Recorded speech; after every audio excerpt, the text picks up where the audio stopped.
भारत, जय भीम जय भारत, जय भीम जय भारत, जय भीम जय भारत। भारतीय संविधान जिंदाबाद, जिंदाबाद जिंदाबाद, भारतीय संविधान जिंदाबाद, जिंदाबाद जिंदाबाद, बाबा साहेब अमर रहे, अमर रहे अमर रहे, बाबा साहेब डॉक्टर B.R. अम्बेडकर अमर, संविधान जिंदाबाद, जिंदाबाद जिंदाबाद, बाबा साहेब डॉक्टर B.R. अम्बेडकर अमर रहे, अमर रहे अमर रहे, बाबा साहेब डॉक्टर B.R. अम्बेडकर अमर रहे, अमर रहे अमर रहे।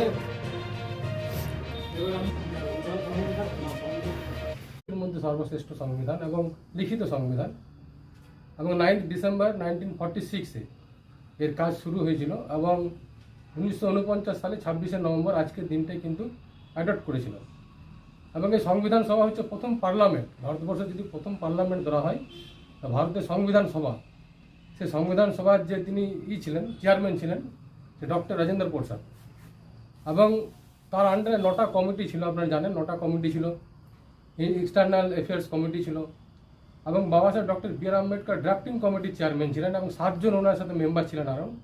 এবং সবথেকে গুরুত্বপূর্ণ আরেকজন ওনার সাথে ছিলেন B.N. রাও।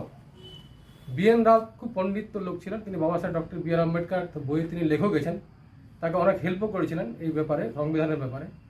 এবং বাবা সাহেব ডক্টর B.R. আম্বেদকর এই সংবিধান লেখার জন্যে 2 বছর 11 মাস 17 দিন সময় লাগে। এবং সবথেকে আমাদের আজকে ভারতবর্ষের একটা গৌরবময় দিনের জন্য যে সংবিধানে যে 3টি যে আদর্শ রয়েছে, সাম্য, স্বাধীনতা এবং ভ্রাতৃত্ব, বাবা সাহেব ডক্টর B.R. আম্বেদকর সাম্যর জন্য কিন্তু লড়াই করেছিলেন। দেখেছিলেন যে ডিসক্রিমিনেশন কী আছে ভারতবর্ষে, বিশেষ করে জাতিভেদ প্রথার বিরুদ্ধে তিনি লড়াই করেছিলেন এবং সেটা সংবিধানে কিন্তু প্রস্ফুটিত হয়েছে। আমরা দেখছি সাম্যর জন্য তিনি লড়াই করেছেন। এবং নেলসন ম্যান্ডেলা, আপনারা দেখবেন নেলসন ম্যান্ডেলা কালো মানুষের বিরুদ্ধে লড়াই করেছিলেন, সাম্যের জন্য লড়াই করেছিলেন। এবং আব্রাহাম লিঙ্কন, আমেরিকার আব্রাহাম লিঙ্কন দেখবেন আপনার দাসপ্রথার বিরুদ্ধে লড়াই করেছিলেন।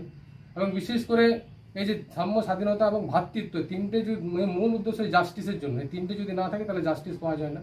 এবং আজকের দিনটি আমাদের কাছে, ভারতবাসীর কাছে খুব গৌরবময় দিন। আমরা এই আহ্বান করছি যে ভারতের সংবিধান যে সবাইকে সমান অধিকার দেয়, যে আর্টিকেল 14, যে আপনারা দেখছেন আর্টিকেল 14, যে সাম্যের অধিকার, সবাইকার অধিকার, কোনো জাতিভেদ। বাবা সাহেব ডক্টর B.R. আম্বেদকরের প্রতি কিন্তু অনেক অন্যায় অবিচার হয়েছিল, কিন্তু আমরা দেখেছি বাবা সাহেব যখন সংবিধান লিখতে গিয়েছিল আমরা ভেবেছিলাম যে নিজের জন্য তিনি লিখবেন, কিন্তু সংবিধান লেখার পরে তিনি যখন বেরিয়ে এসেছিলেন কিন্তু প্রতিটা ভারতবর্ষের নাগরিকের জন্য তিনি লিখেছেন। একটা তার কলমের রাজ কিন্তু কোনো সমাজের প্রতি কিন্তু যায়নি। তিনি চেয়েছিলেন যে মানে ভারতকে ন্যাশনের মতন গড়ে তুলতেন। তিনি অনেকে বলেন যে বাবা সাহেব ডক্টর B.R. আম্বেদকর ইংরেজদের বিরুদ্ধে লড়াই করেনি, কিন্তু বাবা সাহেব ডক্টর B.R. আম্বেদকর একমাত্র দেশভক্ত ছিলেন।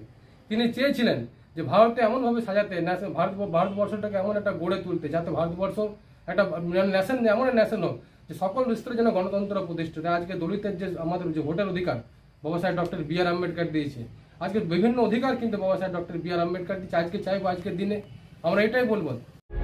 प्रभातखबर.com, विश्वास वही, रफ्तार